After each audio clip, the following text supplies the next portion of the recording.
Well, hello, everybody. It's Bob Nagan, and today we're super excited to have Dane Cohen with us. Dane Cohen is the Director of Retail Partnerships at Management One.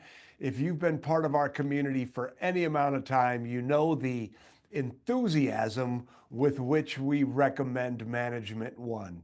You know how strongly we feel about the importance of buying smart. So Dane and I are going to talk about planning for profit in 2025. Dane's a really smart guy, and we had a super brief conversation about what we're going to talk about here today. But mostly, Dane and I are just going to talk about retail buying, what's in store for 2025, and I'm sure that your participation would be appreciated. And what I mean by that, if you have any questions for Dane or even questions for me, even though Dane's the star of this particular conversation, be sure to put them in chat. Indy is here, and she'll make sure that we answer them for you. So Dane, welcome. Glad to have you here. Thank you, Bob. And listen, there's nothing I love more than a live conversation. So I'm hoping the people watching get involved. Like we're gonna be riffing today. We have a lot to chat about. It's an interesting time in retail, and I want to hear what's going on in the lives of retailers across the country. So I hope this is a kind of robust conversation, and we get a lot of involvement here. I absolutely agree with you. So to start things off, let's start things off with two stories. And the first story is you told a story on the stage. So at this year's the 2024 Retail Success Summit, we had an inventory management panel on the main stage. And of course, Dane was one of the panelists. And Dane says, let me tell you a story. And it's a great story. So, Dane, can you share that story one more time? I can. And Bob, this story has taken on a life of its own. I still get people reaching out to me saying, "Hey, you're the sushi restaurant guy." That's And right. so I'm going to tell the story. It actually happened 2 years ago now, two retail summits ago. So I'm in Grand Rapids, and that's one of my favorite times of the year. And I gave my presentation and I talked about the importance of, buying smart and proper inventory control. And someone came up to my booth and we were chatting, a retailer, and her and I were chatting about what her business looks like and some of the challenges she's facing. And she told me how much inventory she's carrying and the amount of sales that she's doing. And I wasn't trying to ruffle feathers. I wanted to be a nice guy. And we chatted a little bit. I was kind of soft spoken and said, all right, there potentially could be some areas we need to work on here. And it just wasn't sitting right with me. I really wanted to help her. I really wanted to help. And so I go to the sushi restaurant. I'm sure anyone who's been to the summit knows it well, right across the street from the venue. And I'm standing there and I feel a tap on my back.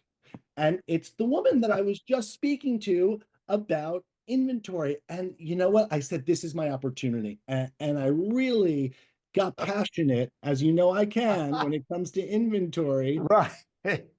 And I really said, listen, we got to get started. This is important. You are carrying way too much. You're not turning your inventory fast enough. You're in a bad cash position. We got to work on this.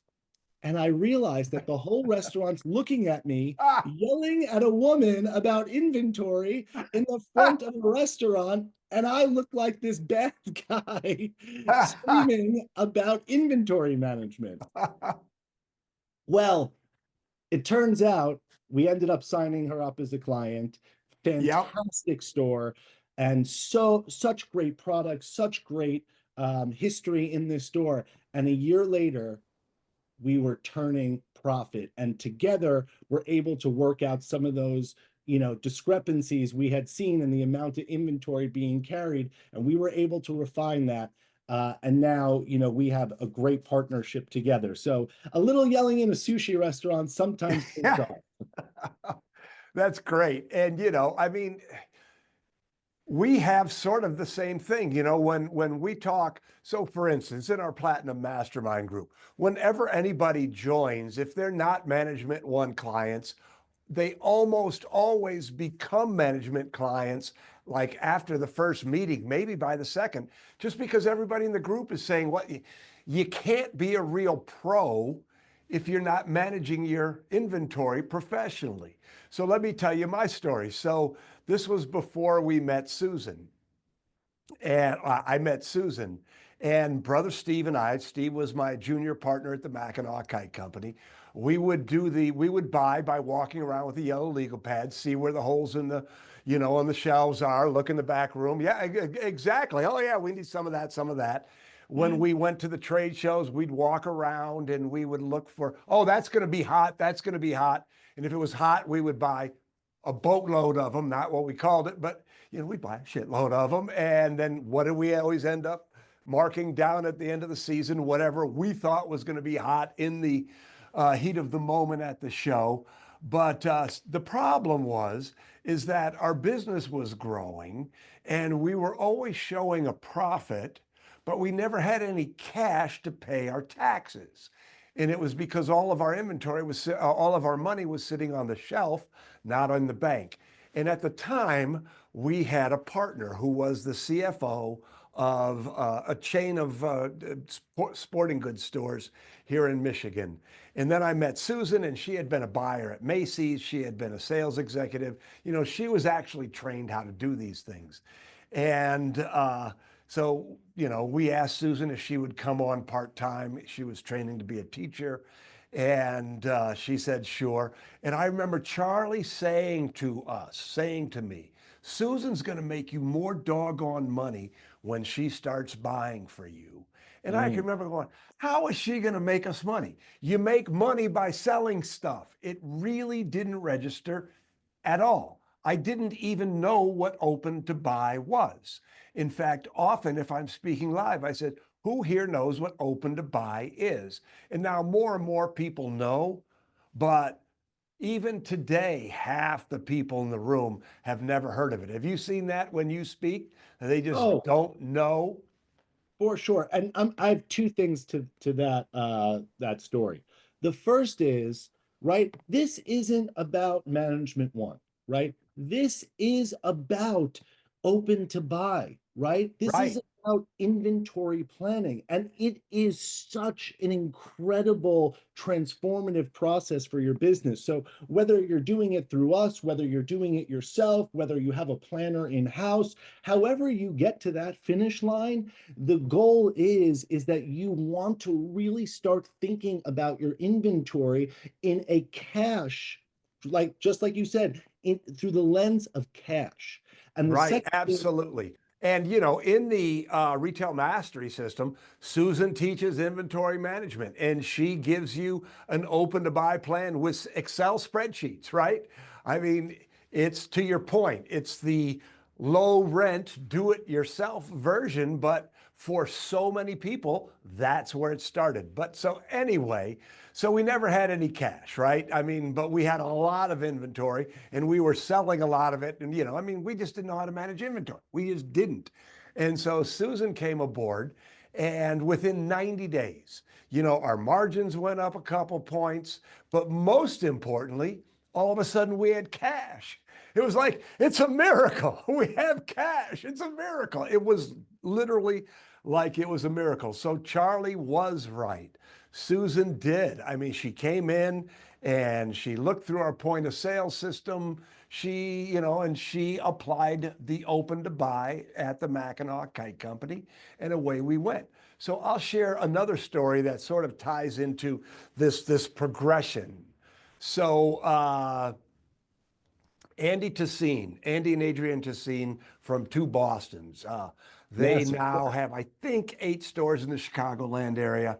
But when they bought the retail mastery system, Andy's an engineer and he got into the open to buy module and he just ate it up. I mean, he was all over it. And then, and he saw great improvement. And then Susan actually did a 3-day workshop here in the office in Grand Haven, and he was part of it. And then when he actually got to get his hands dirty with Susan, all of a sudden he saw his planning go to another level. So first it was really do it yourself with inventory management module. Then he did some work with Susan. But then when we learned about Management One, when we met Mark and Evan, and he signed up with Management One, it was like you. He was so excited because now he was really, really starting to see the benefits because you can do it yourself and you can, but when you hire Management One, all of a sudden the level of sophistication goes up so very, very much. So good. So now I hope Just a yeah, quick shout out to Andy. What a fantastic retailer. What a they are fantastic great retailer. retailers, aren't they? And still a client of Management One. And you're totally right. It's about, and again, when I say this is about open to buy, it's like getting to the gym. You have to get your butt into the gym and get moving, whether you do it one day at a time, whether you do it with a personal trainer, whatever you got to do to get there. We like to think we're like the best personal trainer around when it comes to your cash position for inventory. Well, absolutely, absolutely. And we'll come back around to that. But really, what I wanted to do here in the beginning, in the first 10 minutes here, is just talk about open to buy and talk about the importance of open to buy and this idea that if you're not planning, you're leaving money on the table. And so I thought that these two stories would be helpful in setting that stage because, as we both just talked about, so many people understand that they should do something, but they don't know what to do. Susan's father had a great quote: stress is knowing what to do, but not knowing how to do it. And so, and it's true, right? I mean, so you're a buyer and all of a sudden your back room is full, you don't have any money and you don't know what to do. I call it the death spiral, actually. And I know about the death spiral because I've been in the death spiral. When you keep buying until you have no credit, like no credit on a credit card, no credit with your vendors, and then all of the good merchandise gets sold off. So all you've got is the slow moving merchandise, and you have no money to bring in new fresh goods. And I've seen a lot of people get caught in that spiral, and it's not a good place to be. So let's talk about 2025. We had a super brief conversation before we went live, and you said there's 5 areas of focus that you see are going to make for a great 2025. Tell us a little bit about them. All right. So first of all, I think 2025, there are 3 letters that are going to personify 2025. And we're going to get a little bit racy here, Bob. But I think 2025 is going to be a WTF year. It's going to be an interesting, weird, wacky year in retail. That is my prediction. Now, I don't say that to scare anybody. I don't say that as necessarily a bad thing, because when we talk about these 5 areas of focus, we're going to talk about how we can rise above what may just be a weird year in retail, a WTF year. And here's why, right? We're moving into the second half of the 2020 decade, right? It's very weird to think. And we know 2020, that was a way to start the decade, right? Okay, we're not going to go back there. We know what happened. 2021, we see the bounce back, right? That was the year that we bounced back from, the kind of craziness of 2020. We really saw sales start to grow back, bigger than we ever had before.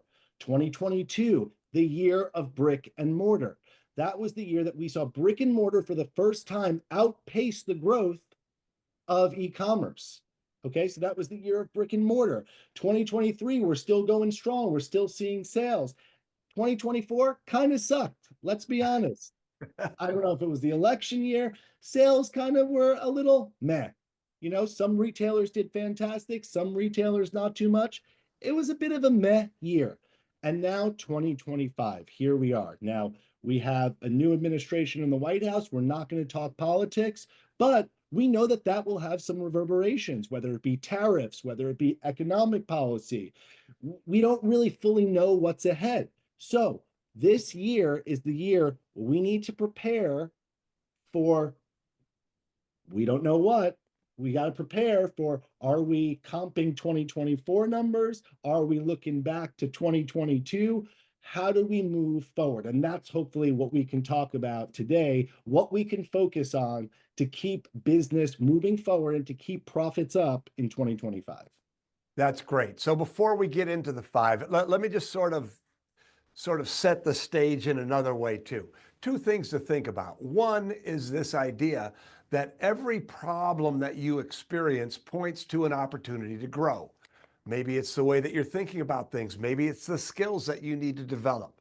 So I went through, I opened the Mackinac Kite Company in 1981. That really does date me, but I mean, so I've been through many recent. I've been through it all, like you said.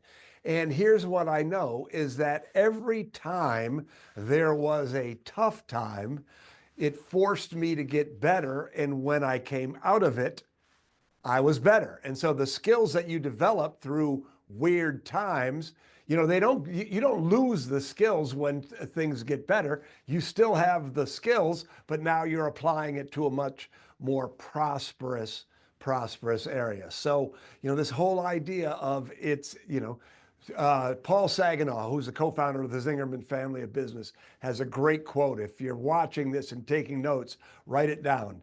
Don't get furious, get curious. Mm. If something ain't working, figure out how to make it work. So go ahead, Dane. You were going to say something. I'm going to give it another, keep the pens out. I got another great quote. This is from Okay.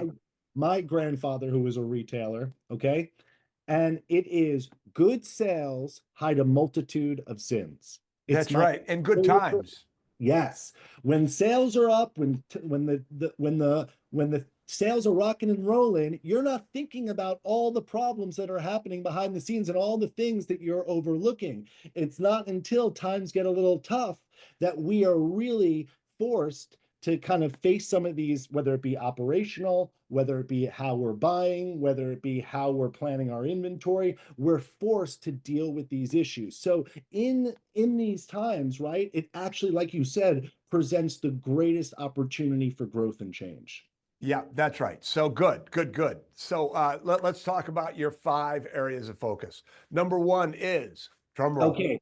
And I promise you, everyone watching out there, Bob did not ask me to say this. This was not a paid pay for play. This is really, in my heart of hearts, what I believe is the number one focus for 2025. And that is training your sales team. Yeah. And here is why, right? This is something that is totally within your control. Your ability to, get your salespeople motivated, excited, knowledgeable about the product is going to help your business in so many ways. And in a year of uncertainty, especially around tariffs, right? Focusing on how you could increase your units per transaction, focusing how you could increase your average dollar sale, these are going to make the biggest difference to your bottom line. And so if you can take those elements and really be able to instill in your sales team a professionalism, a back to the basics of customer service, and really kind of building and wardrobing and helping people purchase, right? Being a small independent business or a big independent business and getting back to those roots, it's going to be like an insurance policy for whatever is ahead this year. And so again, when Dane said that this was one of his 5 areas of focus, like I said, we had a brief conversation before we came on. I was like, all right, Dane. But I just to add to that. So think about this. There's this thing called a gap. So I'd like everybody to think about, what is the average ticket of your best salesperson? And then think about the average ticket and the average ticket of your lowest salesperson. The difference between those two numbers, the average and the average of your best salesperson, we call it the gap. And when I work with people all the time, in fact, Indy, can you put the calculator page up there? Indy's going to put a link to a sales calculator, but almost always the gap represents 30 to 40%. So the best salesperson is their average ticket is 30 to 40% higher than the average. That gap represents opportunity. So if you can get everybody even up 20%, you're doing great. And the important thing here, to your point about uncertainty, is this idea that, you know, you don't need more traffic. This is doing more with the traffic you already have. And not only is it doing more with the traffic you already have, but great salespeople engender loyalty, which engenders more transactions per customer, which is another way to build your sales, right? There's only three ways to grow your sales: get new customers, increase the average ticket, and increase the number of transactions per customer. And to Dane's point, if you have a great sales team, you're going to increase your average ticket and you're going to get them back in more often because they love the experience they get in your store. So, Dane, thank you very much. Oh, by the way, it's retailsalesacademy.com. So that's where you go. That's where you go. Okay, good. So sales training, and I couldn't agree with you more. What about number two? I just wanted one more thing on sales training, right? Sure. What we saw in 2024, which was a little bit of a difficult year in retail, was it was actually retailers that were carrying higher price point goods that fared the best. Okay. So what that means and why that's important to sales training is the people are looking to invest, right? They're not, they may be a little bit wiser with how they're spending. They may be a little bit more mindful in 2024. But when the product was good, when the information, the customer service, the knowledge was good, they are willing to purchase. So don't be afraid, if you pull back and want to buy cheaper items and kind of cut corners, people want to buy, but they want to buy from stores, from brands, from vendors that they trust. So that is the importance of sales training. And so let's talk about this too, because this is another sort of a sidebar conversation. But we had a conversation. So someone was a person who's got a lovely, lovely store. A woman was in the Platinum Mastermind group for several years. And we were talking about how is she going to build her business. And somebody said, well, you should bring in higher priced goods. And the first thing she said was, oh, my customers would never buy that. And so, of course, this is why a mastermind is powerful, because everybody just jumped her. Wait a minute, that's a bad belief. Don't affirm that. And so what she started to do, first she brought in one rack of higher price good. And then of course it sold like that. Then she kept expanding her price points. And now she's doing a lot more business with actually fewer transactions. And she's attracting a better quality customer because of it too. So I just wanted to point that out because so often we have beliefs about what our customers will buy or what our store should sell. And this is one of the reasons we love Management One, is because Management One doesn't trust your gut. Management One looks at the numbers and tells you the reality. Susan always says your customers vote with their dollars. And Management One is a company that will tell you where people are actually voting. Such true words, right? And that's the importance of, tracking data and understanding, if you want to try something at a higher price point, we want to track it. Let's see, because we say this all the time, your customer votes with their wallet. Okay. Yeah. It's not the loudest customer barking in your ear. It's where is the customer's dollars going, and you follow the money. Yeah. So I'll go back to and talk about the Tessines, because I remember a conversation with Andy, and he said, because Kathy Wagner was his, I don't know if she still is, his Management One affiliate. And Kathy was saying, no, no, no, you need to get out of this and go into this. And he was like, no, no, no, we love this, we love this, we love this. And Kathy was saying, no, but the numbers say this. And so finally, because he was paying money. When you pay somebody a lot of money, you should listen a little more carefully. And he was trusting the process. So he did what his buyer suggested. And lo and behold, it worked. So, yes, good, good, good. So, keep Ready going. for number two? I'm Okay. ready for number two. Number two is this is for the retailers out there, the buyers. Okay. We have to shop smarter. Okay. And this is why this is going to be so important. We're going into a situation where the tariff thing could really be a tremendous impact to retail stores across the country. Okay. And we don't know if it's going to happen today, tomorrow, right? That's the kind of WTF. What's going to happen? The conversations that you're having with your vendors at market needs to change, right? You have to know who has the ability to ship domestically, which of your vendors are domestic suppliers, right? Or distributors. Know how, have conversations with them. How are you preparing for this? How are you planning for this? How is this going to impact your business? Because you are partners in this. So if your vendors and you are on the same page and you have an understanding of what your top vendor strategy is, it's going to benefit you should tariffs go into place, things change. It gives you protection there. Okay. So it's super important that not only are you having conversations with your vendors, but you're out there looking for potential new vendors, right? You're really understanding of, right, whether it be, hey, who's new that I could rely on that's going to be a great resource for me, or whether it be what type of marketplace am I buying from? I go to market, but if you're a home and decor store, are you shopping on Fair, right? Are you ready to pull the trigger on some, kind of merchandise that you could get immediately in, or a new vendor that you could rely on? We have to kind of think differently in 2025. So I'm not saying go and change all your vendors, right? That is not the point here. We want to have smart conversations. We want to introduce ourselves to new potential resources. And then we want to know that we have different marketplaces to shop in so we never get stuck in a position where we don't have access to the inventory we need.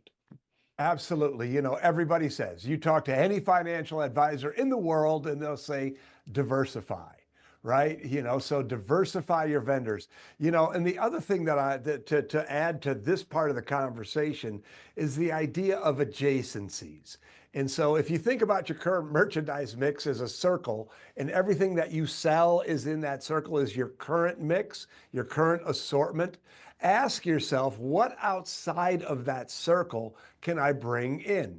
So, for instance, at the Mackinac Kite Company, for a long time, we were a pure play kite store. And then one day I realized that kites are merely a piece of cloth being held up in the air by a piece of string in the wind. And so what? I realized that the business I was in was the fun business. And so then the adjacency, the other merchandise that we could bring into our store that was compatible with what we already sold, that allowed us to get into toys and games, and it totally transformed our business. So to your point about diversification, not only are you looking for other vendors, but you're also looking for these adjacencies, I think. What else can I carry that my customers can buy from me? So you're really sort of, yes, we're going to talk about, where to invest. But, going back to the story of, trying this and trying that, adjacencies, you don't want to go too far off the mark. You want to keep it so that your customers still know who you are. Your mix kind of identifies your store. But the idea of what else can I sell? What else can I bring in and experiment with? It goes back to that idea of diversification. So I absolutely love that. Thank you, Dane. How about number three? Or do you have Okay. anything else you want to talk about with two? Or no, No, just a second, Dane. Just a second. Indy, do we have any questions? We just got a question. Quick set of questions, just a comment. Oh, never mind. It's a comment, not a question. Go ahead. A good comment is my Yeah. Was it a good comment? Andrea said, I have fired some vendors this year that are threatening to find other retailers in my area because I am having more conservative orders. Well, first off, okay, what a parlay to number 3. Okay. I was just going to say, Andrea By the way, checks in the mail. hello, Andrea. Sending you big hellos. Okay, here is number 3. And this is actually, I'm very curious to hear back from you, Andrea, on this. So let's dialogue a little bit. But number 3 is buying aggressively where it matters. Okay. So this is a really, really big one. Especially with 2024 and people feeling a little uncertain about the economy. I think some of that's worn off, the election year and all of that. But going into a kind of any uncertain time, buyers have a tendencies to overshop right? You almost have this compulsive nature you want to please everyone. You buy a little bit of this and a little bit of this, and I don't want to miss out on that. And you kind of buy thin, right? It's almost like a little bit of everything and a whole lot of nothing. Instead, right? During a time when, and again, I go back to the tariffs, I go back to increasing costs, buy aggressively in the categories and with the vendors that put money in your pocket. Okay. So what we don't want to do is spread our money all around to places that it's not needed. You want to go and hit hard. If you have a vendor that is working for you and that is flying high, invest deep. Do a big buy with them. First of all, you're going to be, higher up on their priority list, right? It's going to ensure that you get the first crack at goods and your goods are going to land. And what you need, not what you want, what you need is actually hitting your floors and you're not getting pushed out or delayed or not fulfilled. So the only way to be aggressive about the categories and the vendors that matters is to know who is producing the most cash ROI for you. It's not about who sold the most. It's about who is producing the most ROI. And I cannot scream this from the rooftops loud enough. I ask so many people, right? What's your best performing category? And they just tell me a category that has the highest amount of sales. And it may be your best performing category, but half the time it's not.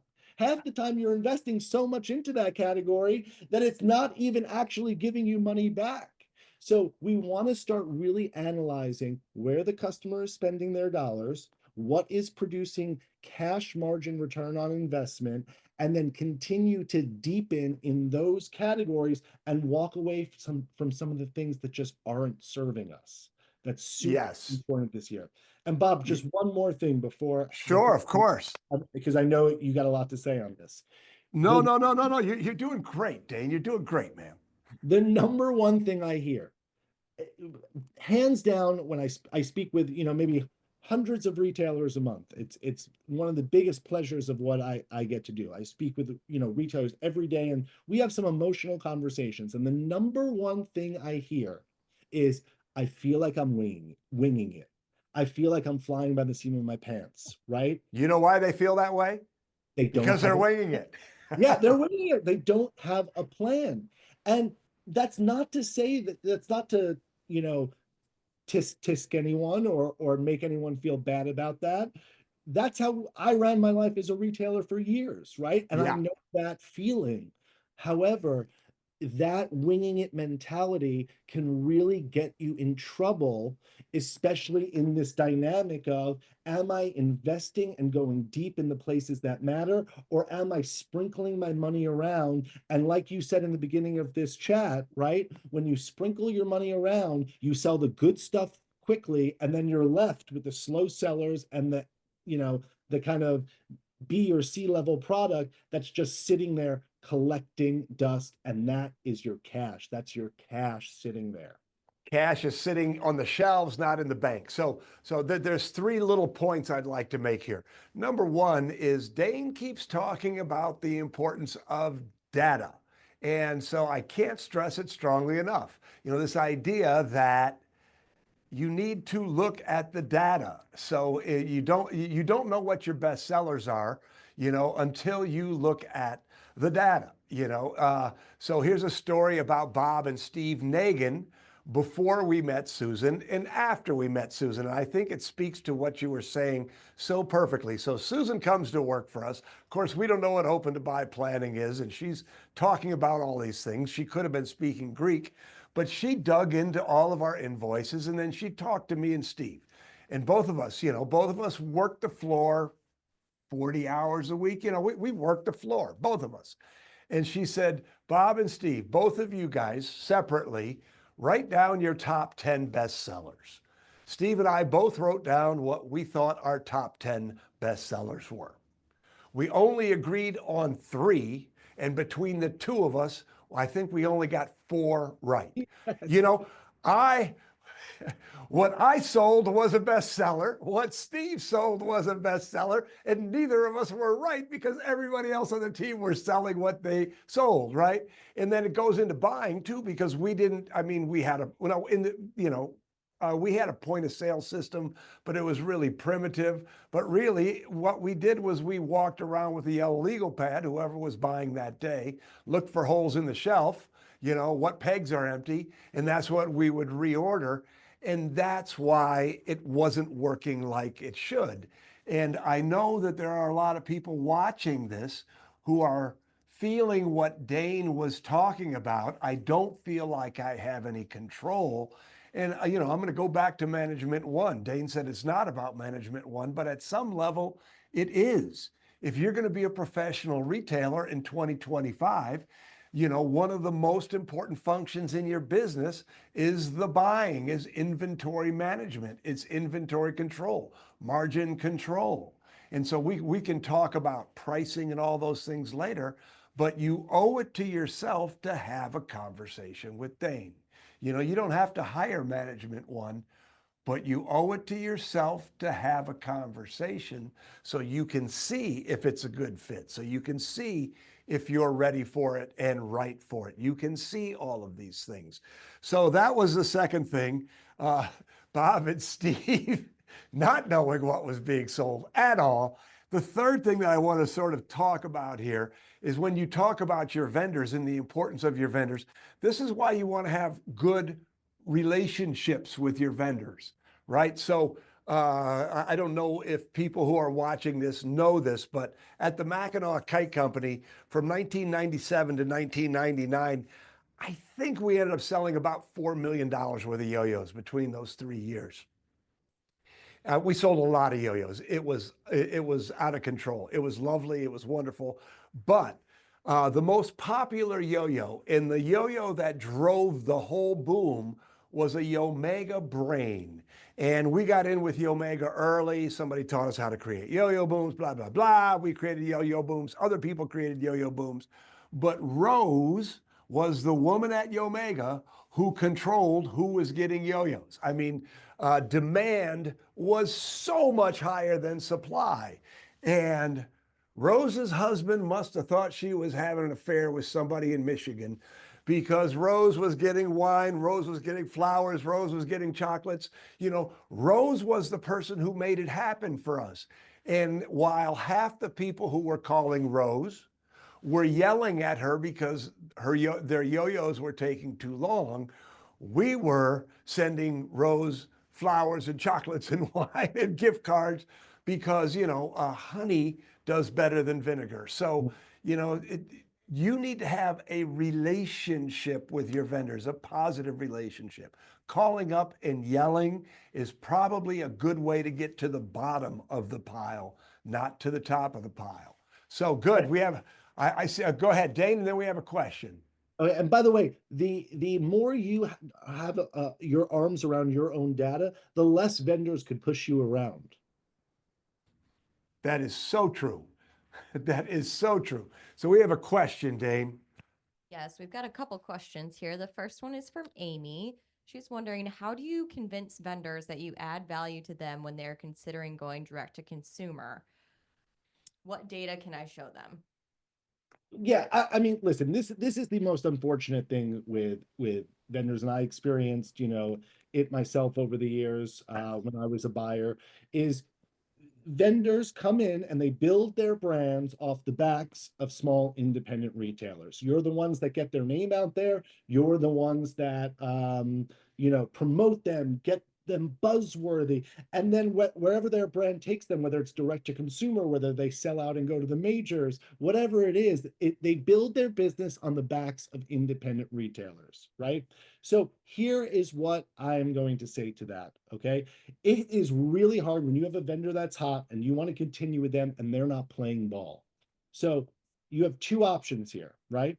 You're going to continue, right? If you buy aggressively with that vendor in the areas that you need, that's going to get you stickier to them, right? It's not about showing them your data. It's about saying, hey, I know that, this vendor I sell table linens incredible with. I'm going to place a big buy there because I know how much I need. I'm going to spend to my budget and I'm going to invest in that vendor. And the second thing is, and this is hard to hear, is that it's your job to find the next one. It's your job to find the next one. Remember, retailers are the original influencers, right? You influence how people shop and how people buy and what they see. So when a vendor is getting too big for their britches and they think that they don't need independent retailers anymore, you got to find who's next. That's That's your a that's kind of our job. that's perfect. And Indy, can you ask Paige to bring me some more water also? And the other thing that I agree with that so much, but there's two other things that I'd like to add to it. One is that if you're good, your challenge and your opportunity is to create the kind of experience that makes them want to come into your store and buy that same thing, because the experience in your store makes people feel a particular way. I mean, don't get me wrong, the brands who are selling direct to consumer can do a lot of things to make the customer feel good and certainly add convenience to the value equation. But at the end of the day, you want to be the kind of store, going back to sales training and creating a culture, you want to be the store where people want an excuse to come into your store. So that, I mean, your ability to, Amy, your ability to create the kind of experience that sort of makes you brand proof is really, that's the challenge and the opportunity for 2025. And the other thing that I want to say about it, and Dane, you kind of alluded to it, is it's just business, right? You can't blame them for doing what they feel best is best for their business. You can go, you can go, you can move, you can find somebody else, as you said, but complaining about them going to direct to consumers is kind of like going outside in the rain and complaining that you get wet, right? It's just business. You don't be furious, get curious. What can you do? And I think you laid out a couple of really great things. I added something to it. So just be so good they can't ignore you. So that's great, wonderful. And there's another question. Yes, we've got a question from Jennifer. She says, hello from northern Wisconsin. I have a POS that automatically adjusts for historical usage. How can I practice open to buy and address needs when this ordering system is looking backwards? I have thousands of SKUs and about 24 vendors, and it would be extremely difficult to try to build the POS system item by item. I'm sorry, it's a POS system that does what? It says automatically adjusts for historical usage. Okay, Jennifer, I'm going to be honest, I don't fully understand the question, but my email is sitting right here. Yeah, there you go. -one.com. I'm really curious about this. I would love to talk to you. I would love to dig into this because this is and I'll just say this as a broad discussion, and we can kind of go into the specifics, but your POS system, just remember, it tells you everything that is happening up to right now, right? It'll tell you what you sold today and what you sold in the past. Inventory planning is about taking that data and understanding what the future is going to look like. So where there is data, we can look to the future and forecast and plan, but your POS system will never do it, right? Your POS system is this central nervous system of your retail store. It is the keeper of data. It is, wildly, obviously important, but it will never tell you what you need to do in the future. That's where open to buy and inventory planning come in. It's about taking the past and letting it inform the future through forecasting and proper seasonality planning. Nicely said. That's absolutely perfect. So wonderful. So that's number 3. Give us number 4, Dane. Oh, wow. Okay, 4. I won't belabor this point because if you know me, you know that I am passionate about this one.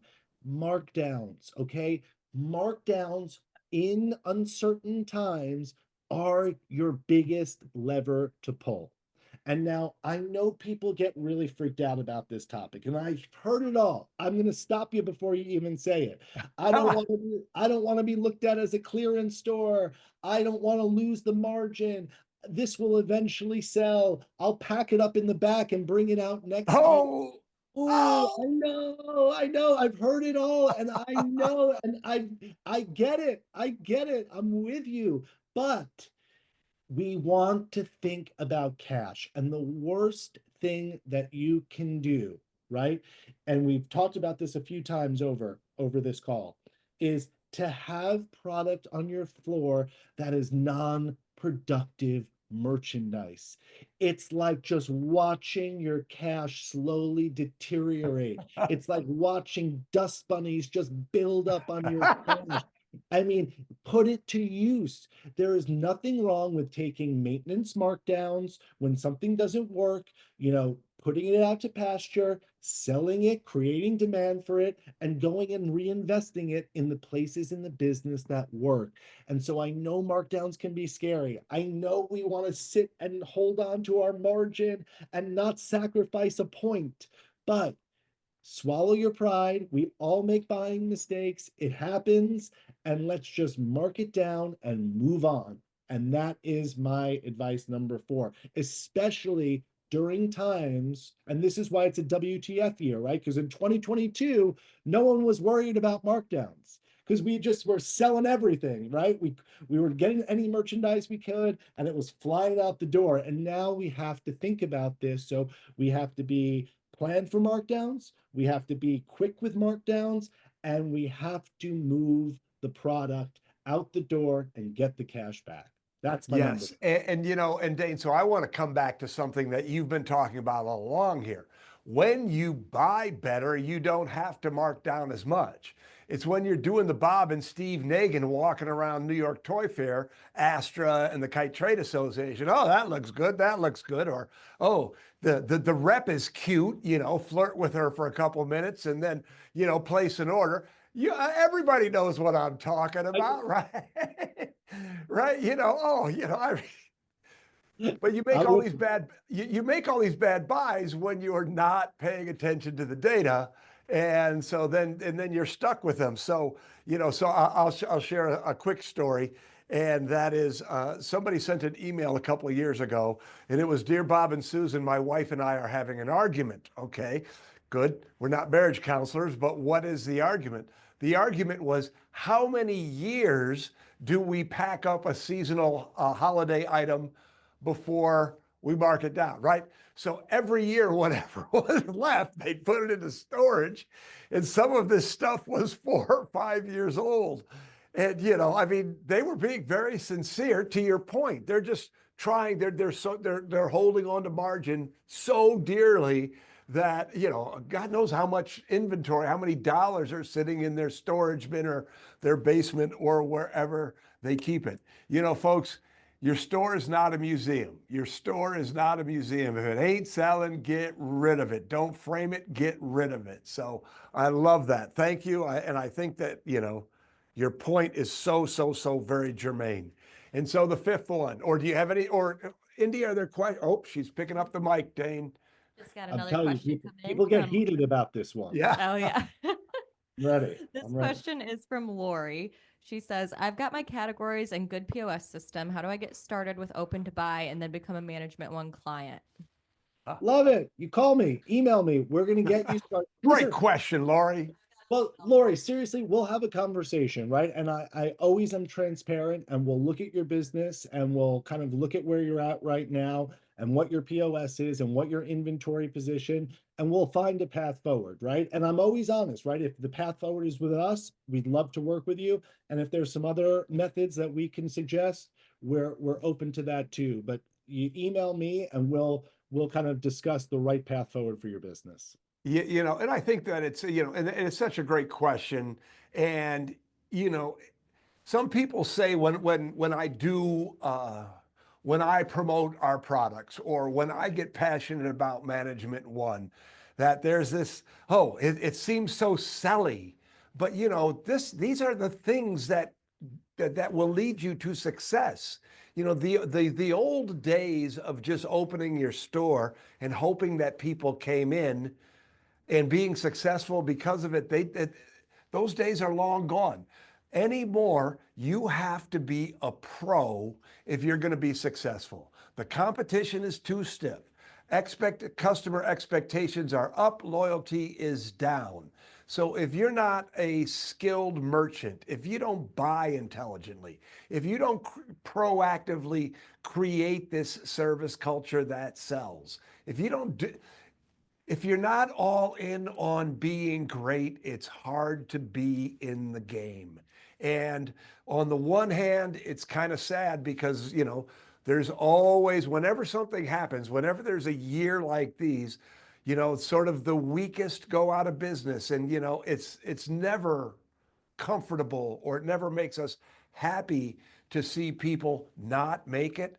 But on the flip side to that, as independent brick and mortar retailers get better, brick and mortar retail as a category, as a place to shop, becomes more appealing, right? When all of us, when all independent brick and mortar retailers get really, really, really, really good, we become the first choice, not shopping online, not Amazon. People want to shop with us because we're the best choice. And so I think that that's just really germane to what we're talking about here. Oh, you see, so Dane, just so you know, Indy's behind a monitor. So when I see a hand go out, it means that there's a question. Go ahead, Indy. Yes, the questions are rolling in now. Okay. We've got two that are kind of similar, so I'll lump them together a little Okay. bit. If I have markdowns that aren't selling, at what point do I stop marking down and just donate, or what's another way to get rid of these markdowns? Dumpster. Okay, I'm not here's just my kidding. answer to that. And we're gonna Okay. rapid fire this, okay? Dumpster right here. Have a nice bonfire, right? No, here's my answer to that. First off, just remember, you what are you marking it down to, right? If because I don't know, right? If you're marking it down to 30% and you think that's the bottom of the barrel, right?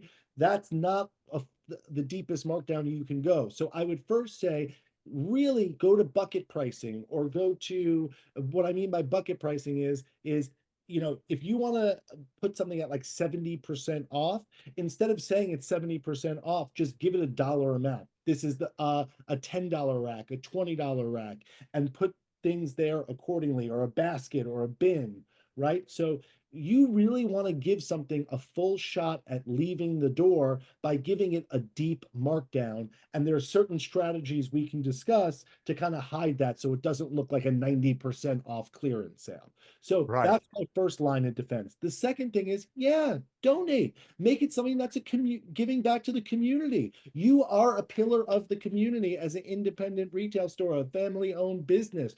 Find a charity that's important. Find a church, a temple, a mosque, whatever it is that would accept donations, and bring your customers into the process, right? And promote it, right? There's no shame in that, right? That you are giving back to the community. And if you can, find an organization, something you're passionate about, and move that merchandise. That's my suggestion. Yeah, and there's another thing. A lot of our clients are having real success with bundles, some mystery bundles. Don't, it's not the way that I think. I would never say, oh, there's $60 worth of stuff in this thing for $20. I'm going to buy it. But there's a lot of people who do. So you can take, assuming it's not shop worn, assuming that it's a great item, you just didn't sell it. You can add it into bundles. You can create mystery bundles with all of these things. So bundles are another way to sort of distribute those onesie twosies and not have to do that. So, but it goes slowly. Yeah, go ahead. And there is no better time than in the dead of winter. People are bored. They would love to shop some fun bundle deals and mystery bags. Like this is a great time to do it. So act fast. Yeah, that's right. There you go. Good, good. Indy. Oh, I'm going to share one other idea, and that is have a private Facebook group that is where you put your clearance goods. So, for instance, if you go to Coriander's Closet, Coriander Sarah Harrison is got a couple of stores up in Ontario, and she's got Coriander's Closet, and basically it's her outlet store. So she just takes all of her clearance, and rather than having it in her store, she puts it into her special Facebook group. This is important. It needs to be a group, not a page. But in general, I like what you said. Just get it out of here. So, is there more questions, Indy? Yes, we have a question from Sylvia. She is wondering, does Management One work with Square POS? We do. Thank you, Sylvia. Well, let's chat. We definitely work with Square. There you go. Good. Any more, Indy? Okay, great, great.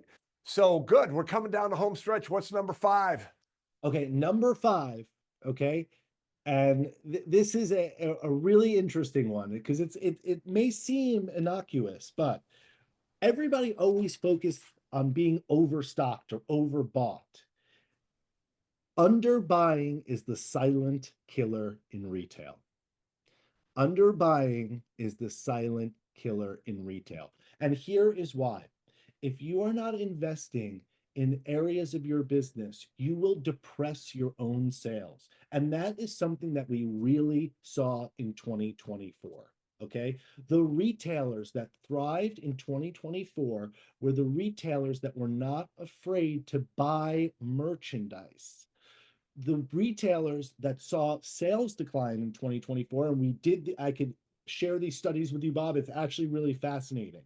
The retailers that really saw depressed sales and declines in 2024 were the retailers that slowed down on bringing in new goods, didn't have fresh merchandise on the floor, were holding on to old, non-productive inventory, and you think you're doing yourself a service because you're buying you're buying cautiously and you're not getting overstocked and you're not overbuying.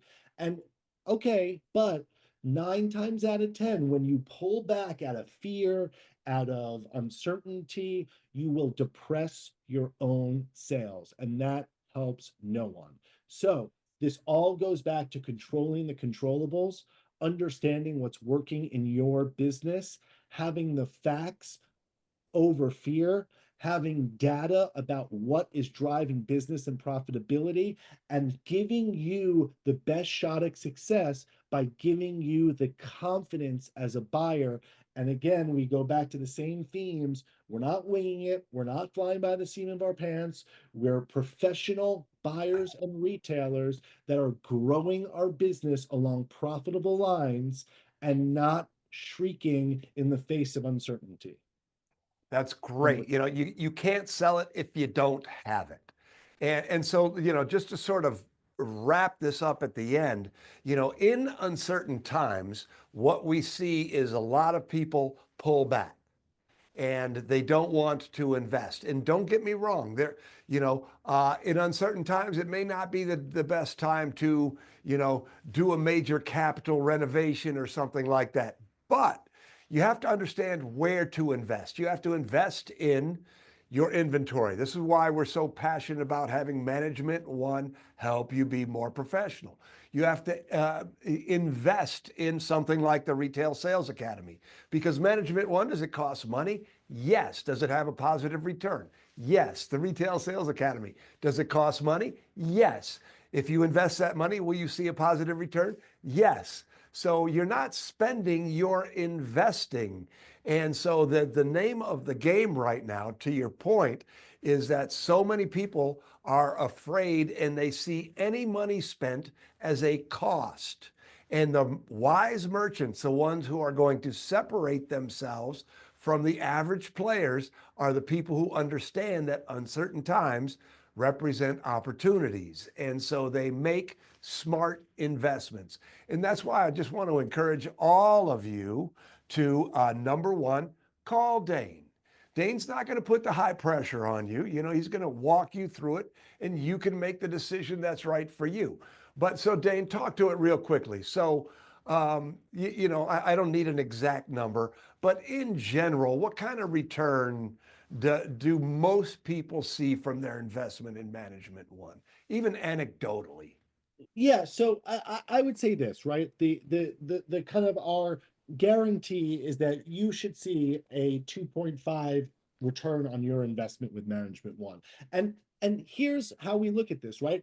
First and foremost, our goal is always to be a little bit more aggressive than you would be, right? And what I mean by that is because we are so confident in the ability to drive business through analysis of data, we're going to be more confident for you to invest and push the pedal to the metal in the areas of the business that are working. So first off, we want to see category growth and sales growth in the areas of the business that are really strong for you.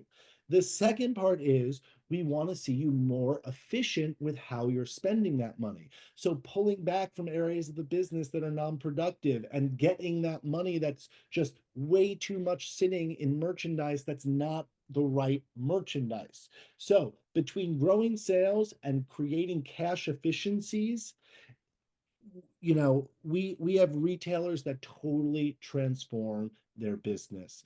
And especially going into a year where I sense good things for 2025. I'm really excited about it.